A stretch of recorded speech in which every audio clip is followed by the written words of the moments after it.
Okay. So, like I was saying, this is in the PhD Unlimited series. And PhD Unlimited is a series that was created at the Davis Humanities Institute to be a kind of mentorship program for grad students. We aim to provide programming that helps PhD and master's students transition to postgraduate life. So that might include work within or beyond the university. So we take a broad approach to professional development, and it's tailored usually to the needs of arts, humanities, and humanistic social science students in particular. The series is hosted on the last Tuesday of every month, unless that conflicts with a university break, always from 12 to 1 p.m. So the next session on November 24th, if you're interested, we'll actually share my screen with you so that you can see the upcoming schedule. There it is. The series is scheduled for November's event on the 24th, and we'll have Adam Spiegel from the UC Davis Library give an overview of resources that are available to students through the library services. We have an incredible library system, and there's a lot you can get out of it as a graduate student. And he has some tips and tricks to provide for you, especially if you're newer to campus. This is going to be a really useful workshop for you. And on December the 15th, I'll be leading a workshop on community engaged scholarship or publicly engaged scholarship broadly, but specifically I'll be going over the call for proposals for the 2021 cohort of Mellon Public Scholars. So if you're interested in either of those topics, I encourage you to join. It's the same process that got you here today, so please RSVP. You can do that by clicking on any of the events that you're interested in, and it'll give you the link to the RSVP. I also wanted to say just one last plug here. This is the Davis Humanities Institute website. You can sign up for our DHI newsletter right from the homepage. And if you aren't already receiving them, they're just weekly emails that have events, funding opportunities, profiles of grad student research and faculty research on campus. So I also encourage you to sign up for the newsletter if you haven't done so, because it's got a lot of good stuff in there. All right, so for today, we're thrilled to have Cynthia Foster with us, who for nearly 15 years has dedicated her career to communications and social justice. She specializes in storytelling, digital media, and nonprofit communications, and she's worked with national civil rights nonprofits and socially conscious brands to launch dozens of campaigns and initiatives. Prior to joining the Feminist Research Institute at UC Davis, Cynthia led communications for the Women's Foundation of California, a leading public foundation with the flagship policy training program, and the Equal Rights Advocates, a nonprofit public interest law firm and advocacy organization in San Francisco. Some of her proudest moments were chairing communications initiatives to pass key civil rights laws in California. An independent communications consultant, Cynthia has focused her work on change-making brands and telling stories for the social good. Her clients include the American Civil Liberties Union, the ACLU, and the National Immigration Law Center. Previously, she was also a journalist for The Recorder in San Francisco. Skilled in digital marketing, organizing, and content strategy, Cynthia is an accomplished connector of communities. Cynthia graduated from UC Davis, also in 2005, with a bachelor's in English and political science. And so for folks who might have joined during Cynthia's last workshop, this is part 2. And so she's going to follow up on some of the things that she talked about before, the video of which is available on the DHI YouTube page. But for now, I'm going to hand it over to Cynthia, who will be sharing her presentation. And then we'll be taking questions at the end, either through the chat function, which I'll be moderating, or you can verbally say a question by unmuting yourself. Thanks. I'll hand it over to Cynthia. Thanks, Stephanie. I really appreciate that introduction, and I really appreciate DHI inviting me to participate in this series. I'm the communications manager at the Feminist Research Institute, as she said, which is an institute here on UC Davis's campus. And you'll be learning a little bit more about FRI kind of through my presentation, actually, so I won't spend too much time now sharing with you all about FRI. I'm going to share my screen quickly.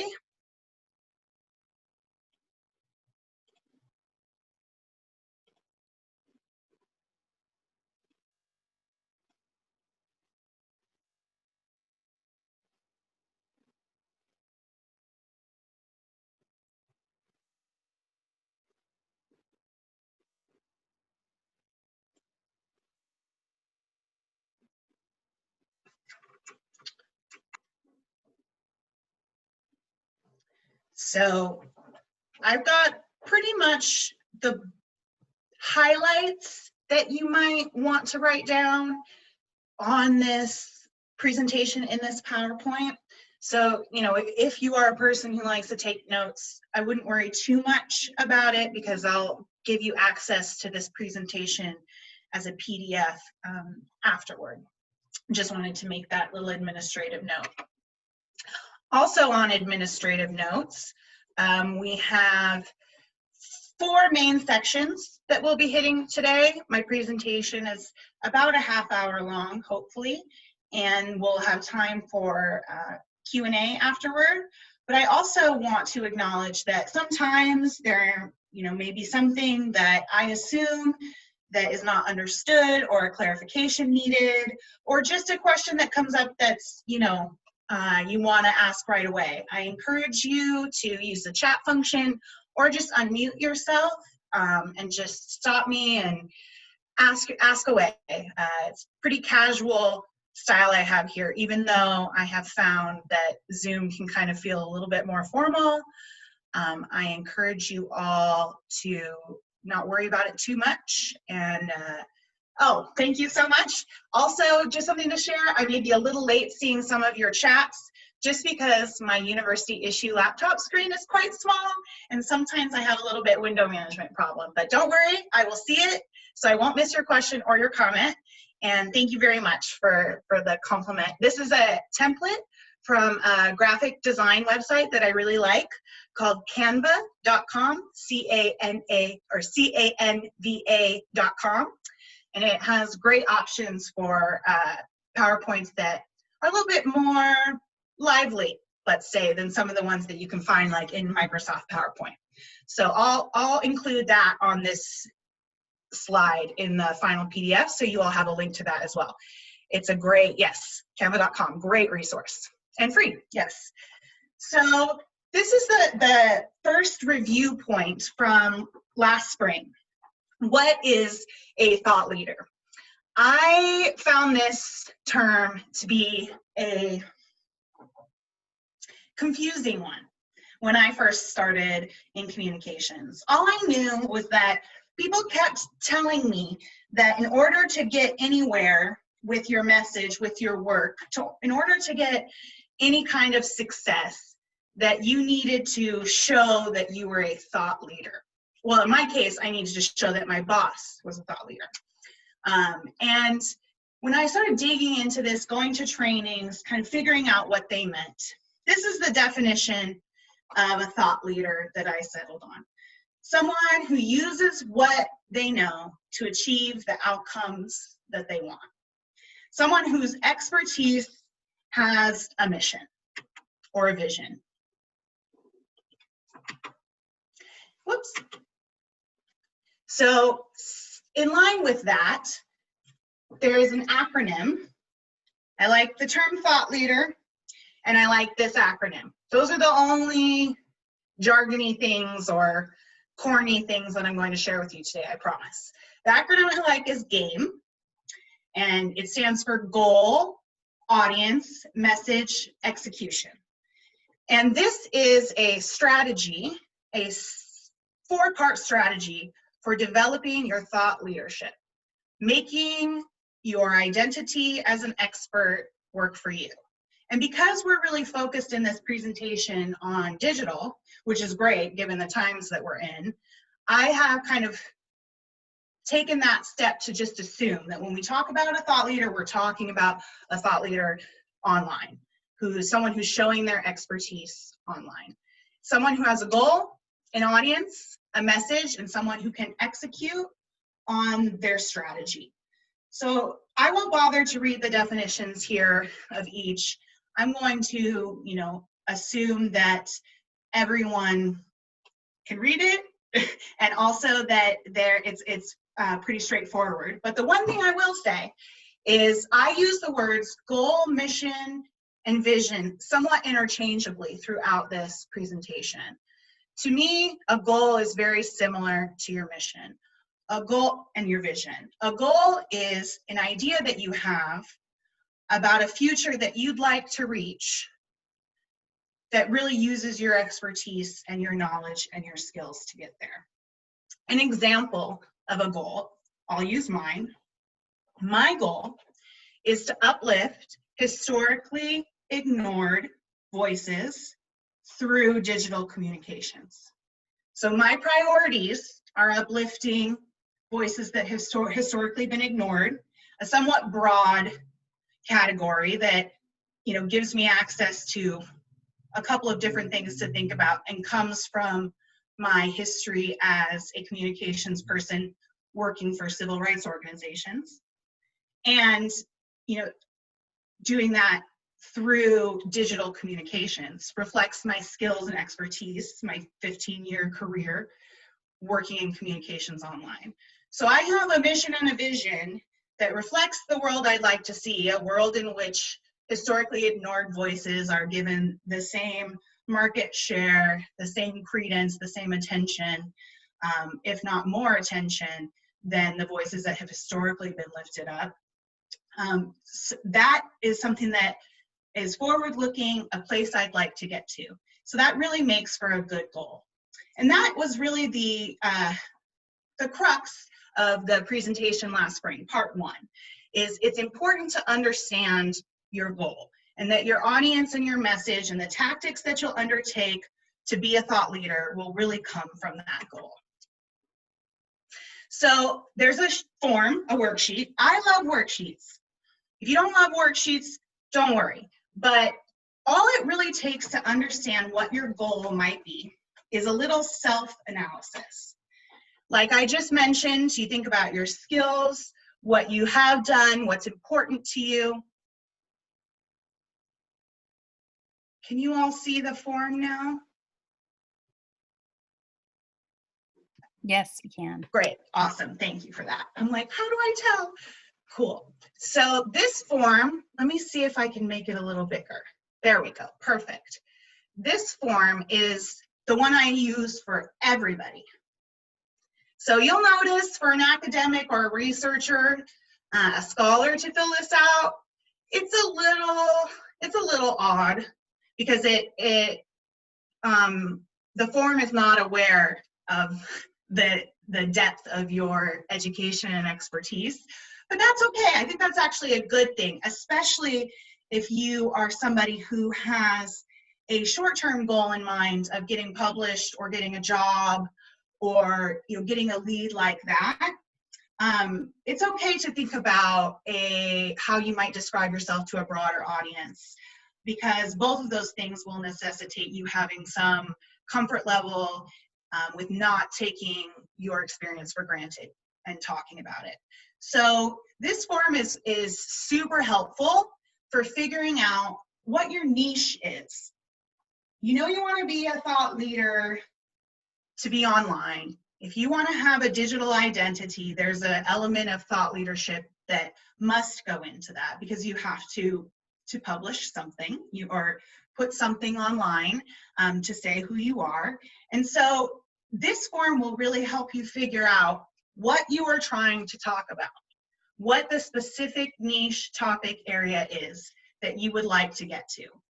And that can really inform a lot of what you'll see later of the planning around how do I actually do this? How do I actually be a thought leader? Deciding what your niche is a really great exercise and essential as well. So you'll learn from it and it will serve you. I'm not going to go through the form too much here. I don't want to assume whether or not you've thought it through, but this will also be part of the package that will go out. I think it's already gone out as well. Thank you, Stephanie. And I encourage you to fill this out and to think about where the three sections intersect: your credentials, your commitment, and your expertise. Where do they intersect, and what is your thought leadership niche? Being specific is completely okay. Being specific, in fact, is probably preferred. Going on to the next slide. So this is whoops, sorry about that. This is a 4-part approach, and we've just done parts 1 and 2. Determining your mission and vision. We're you'll see this presentation has a lot of questions. That's what I like to do. I like to ask questions. And that way, whatever you decide to do, whatever your plan is, however you're going to curate your digital identity, it reflects how you actually feel and what you actually think, and not what somebody told you is the right thing to do if you get a Twitter account. So once we've figured out the mission and the vision and have really dialed that in, and if we haven't yet, that's okay. There is still even more time in this presentation to think about it, and it's not something you need to rush in real life either. We move on to getting pithy, getting brief, getting clever, the motto. And one great way to have a motto for your work, for your thought leadership, is what would you tell people if somebody asked you, why bother doing what you do? Why bother studying what you study? And it's a little bit of a negative, defensive kind of question, posturing. So don't take it to heart. It's not meant to be like that, but it's meant to get to the core of why you feel your work and what you're studying is important, and what you come back to even on those days when you wonder why bother. So that, coming up with that shorter, more conversational, pithier, something you would tell to a friend, that discussion of your work, that level of discussion of your work, short discussion, will really open up the doors to the fourth step of the approach, which is then publishing online. And the reason why you need a kind of shorter, pithier motto version of your work, of your thought leadership before you publish, is because digital identity these days is based around curation, abbreviation, character counts, distillation, putting things into graphics, infographics.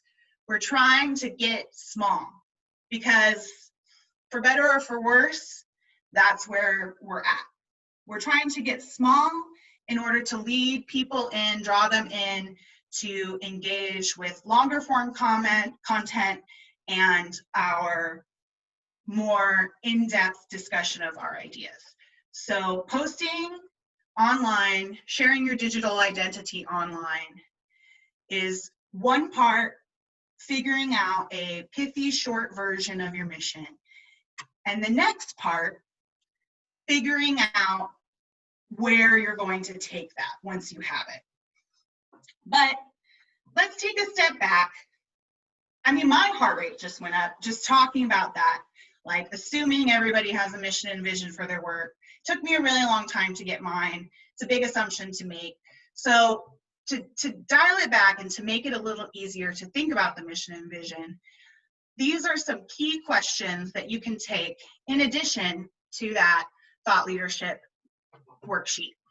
So you go through the worksheet, you fill out the form, you kind of get your P's and Q's in order, but it's not quite inspiring you. You're not quite feeling it yet.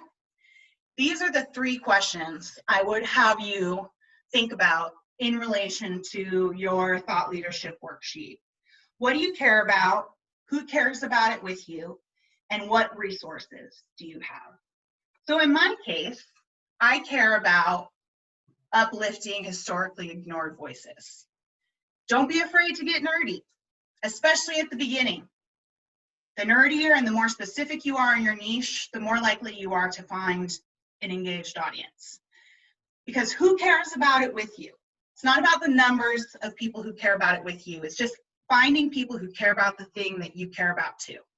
And they might not even necessarily agree with you.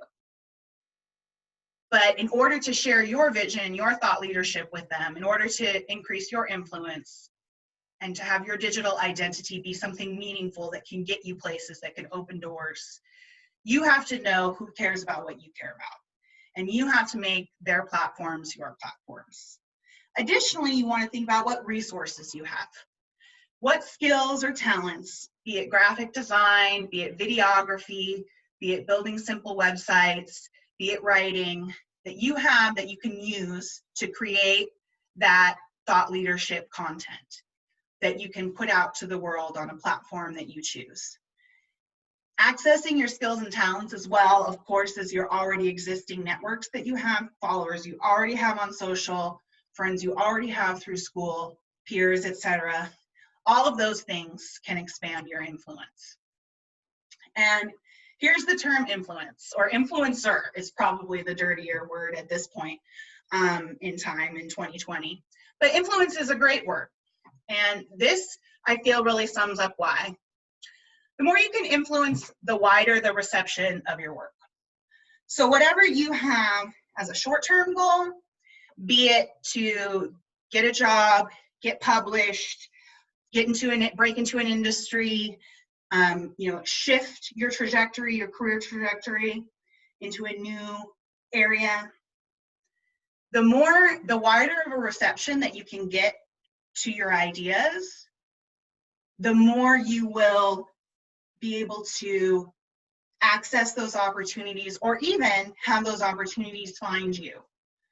I can't understate the amount of networking that I see happening online, usually with people who have an engaged audience. Not necessarily a big audience, but the opportunity sharing and the collaboration that's happening on social media around thought leadership, around research and scholarship, is happening amongst people who have found people who share their interests on those platforms, because they are able to influence that person in a more real way by sharing that natural connection of interest, and then using that influence to widen your own network, because then their network becomes yours.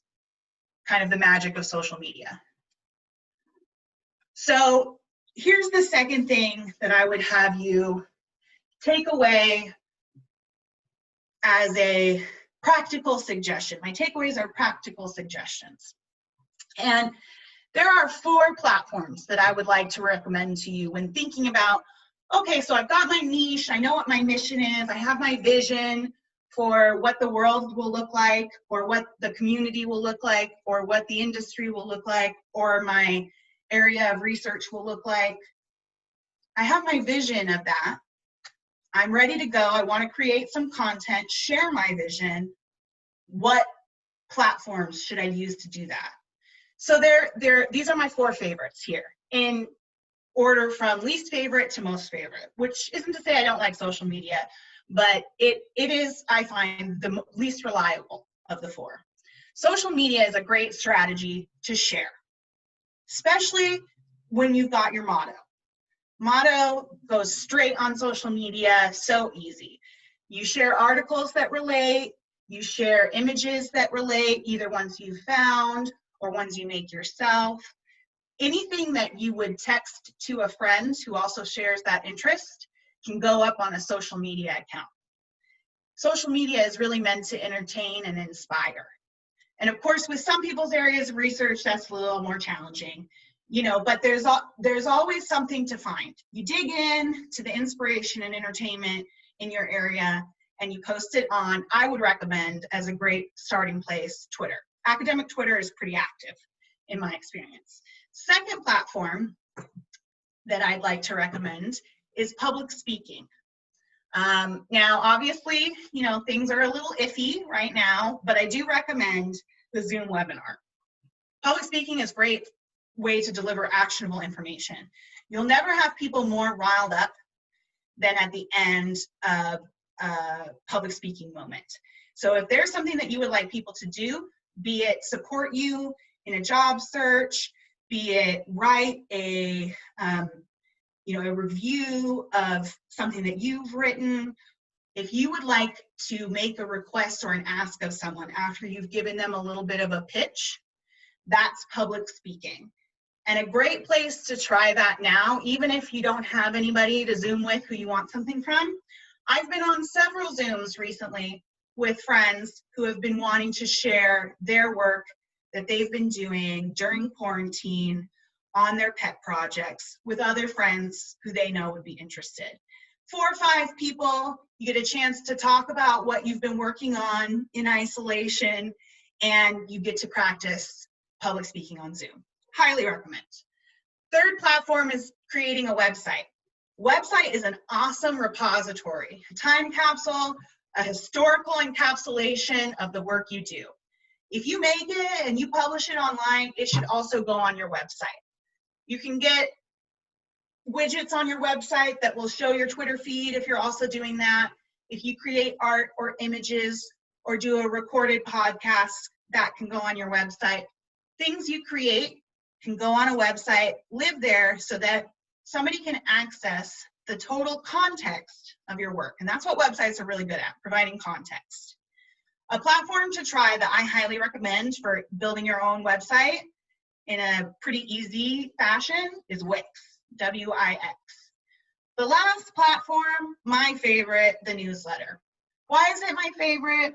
Well, I have a lot of Virgo placements and email is reliable. You can rely on email. Email will reach the people you want to reach.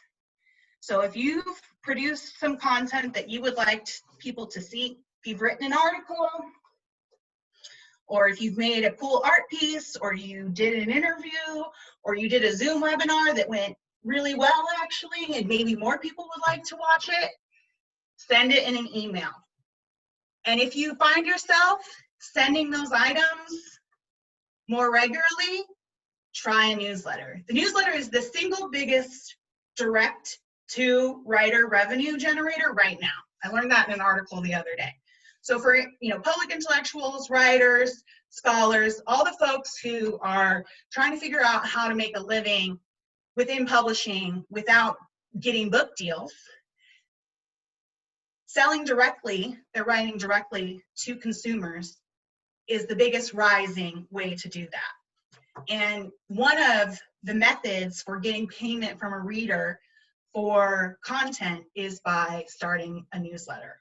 So you'll find a lot of well-known intellectuals and journalists particularly who have started newsletters, monthly fee, you send a newsletter to someone. You might not be at the position yet where you feel like you can charge, but what you could do is get yourself in the habit, practice. Sending out a quarterly newsletter, an annual newsletter, letting people know what you're doing and why it's important is a great way to show your thought leadership. Platform I recommend for doing this really easily and for free is MailChimp. That's the one that I use for FRI's emails, and it's easy and reliable, just like email is.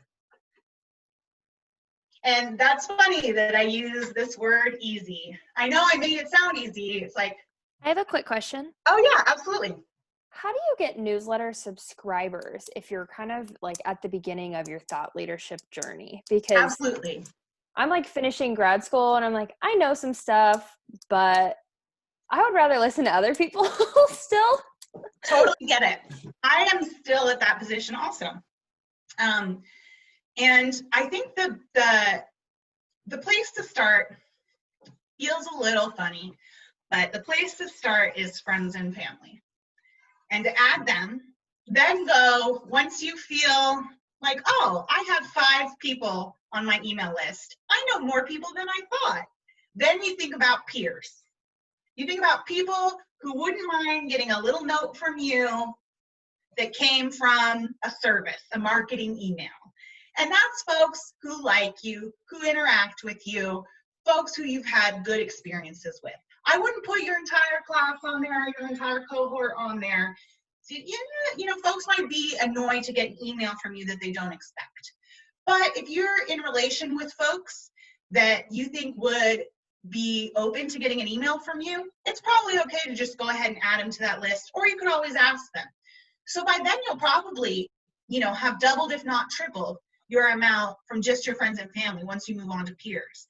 Then when you're feeling really ambitious, you can start thinking about who on campus who I've already worked with, professors, administrative folks, mentors, etc.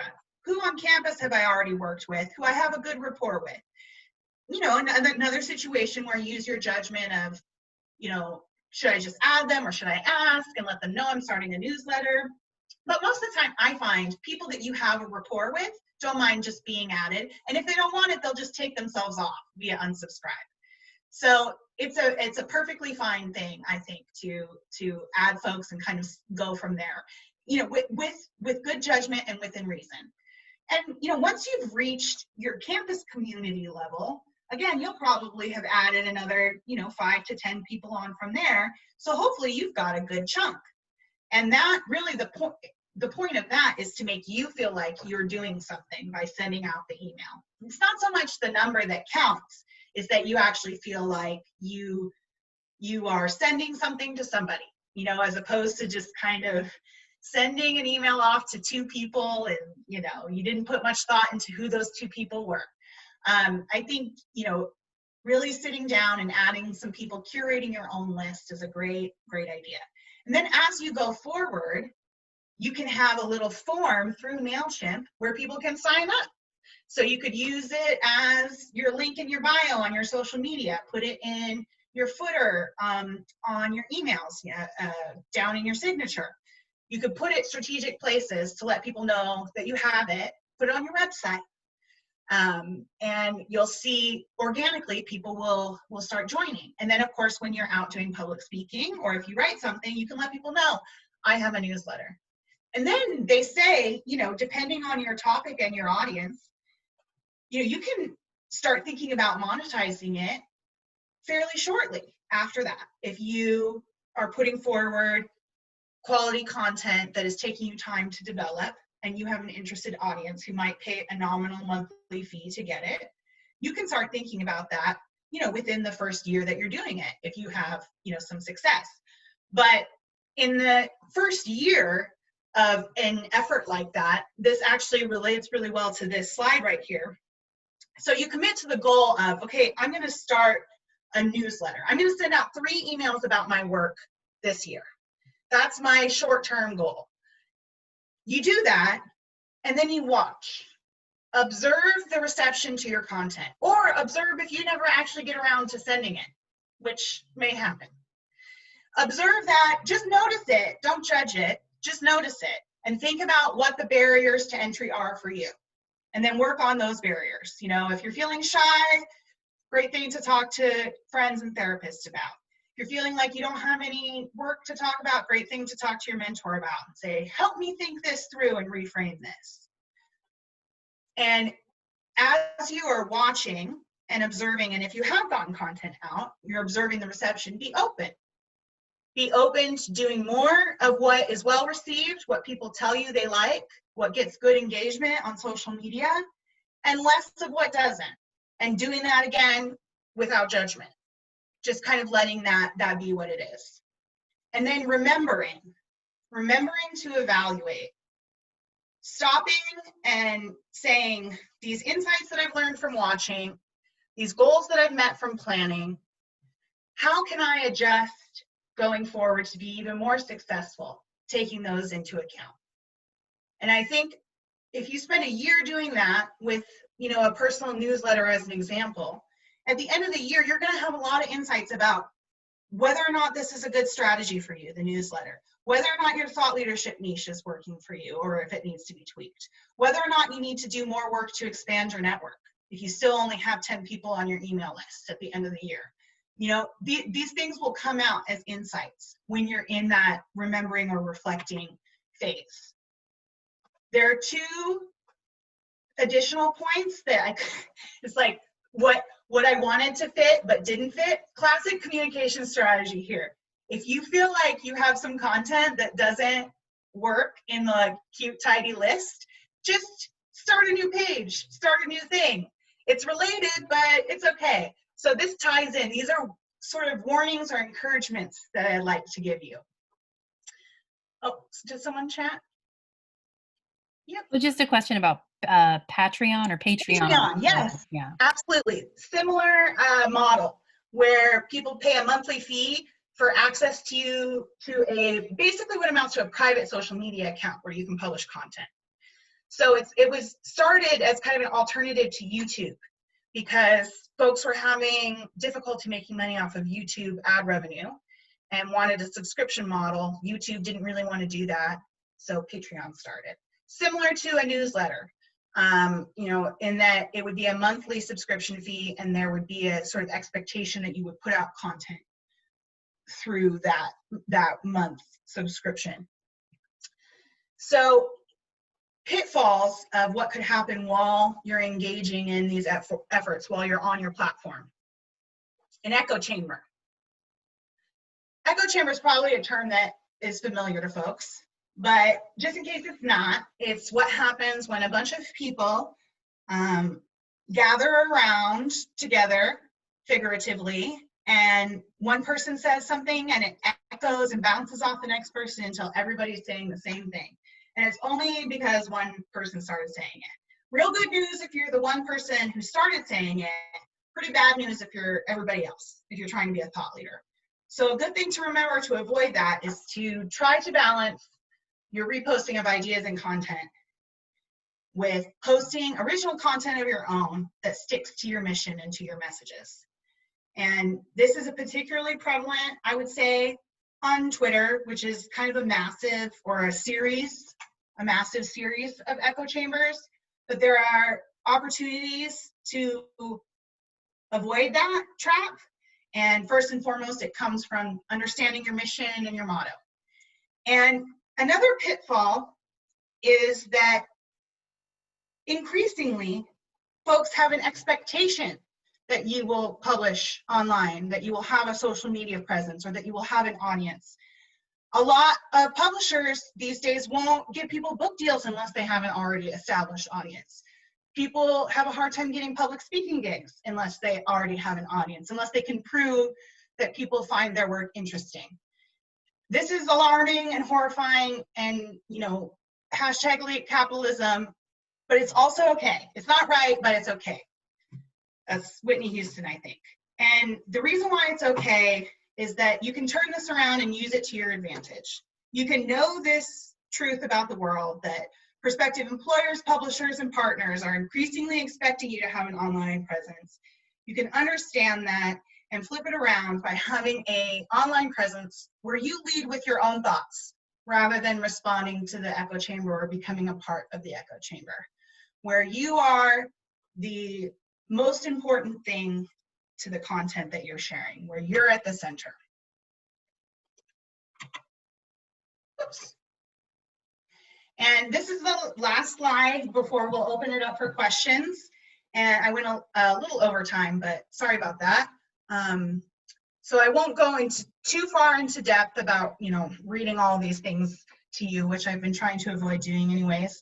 But this is a sample of how, if I were to coach you through, if you were to hire me, or if you were a Feminist Research Institute fellow, and you were going to benefit from my coaching and training over a period of a year or two, this might be how your thought leadership journey would go, where you'd have an initial phase where you're experimenting, you're picking platforms, you're giving yourself deadlines for creation, you're making it a habit, you're grinding, even when you want to give up, when you're in month 6 of posting on Twitter, and you don't have as many followers as you think you should, or it's just getting old and boring, but you haven't yet reached the point where you know it's the right time to switch to a new strategy.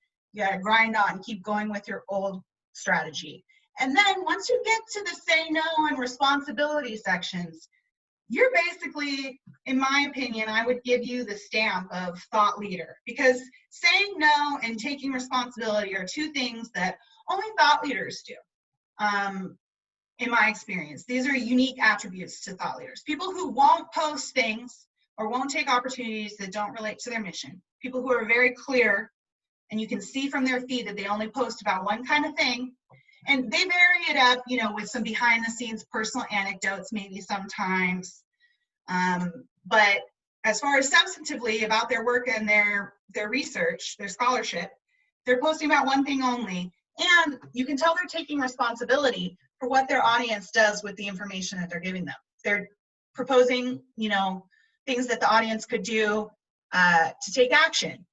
They're proposing solutions that people might be able to support, be it policy, be it something else. They're taking responsibility for their position of influence by leading people in a direction that gets them toward their vision. So this is, to me, one way that it could go. Doesn't mean it's the only way, but looking at this slide, referencing it back later, you know, even saving just this slide and referring to it every now and then can let you know that you're on the right path, even if it feels like things are a little bit awkward or a little bit experimental or you're not quite sure what you're doing. So that is my last sort of inspirational bit. My last slide, of course, is how to connect with FRI. Feminist Research Institute does a lot of really cool work. One other thing I wanted to show you, case study wise, that I didn't get too much because I was blabbing too much. Where is it?